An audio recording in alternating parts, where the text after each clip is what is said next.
How do you write a great joke set up for comedy? Imagine trying to tell a story that gets everyone interested right away. That's what a good joke setup does. It hooks the audience and makes them want to hear more.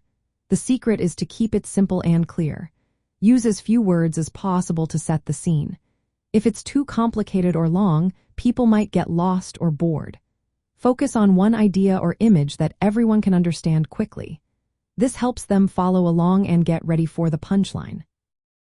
A strong setup also builds expectation. It makes the audience think they know what's coming. This creates a kind of tension that makes the punchline more surprising and funny. For example, if you say, "I went to the store and saw a dog," people might wonder what's next. When you finish with something unexpected, like buying a new car, it flips their expectation and gets a laugh. Another trick is to include ambiguity or double meaning. Words or phrases that can be understood in more than one way give you room to surprise the audience.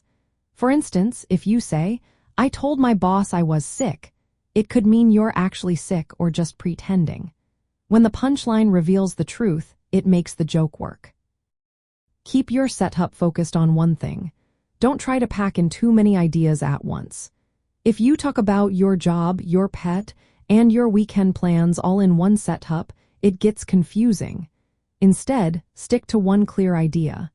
This makes it easier for the audience to picture what's happening and get involved. Using relatable content helps too.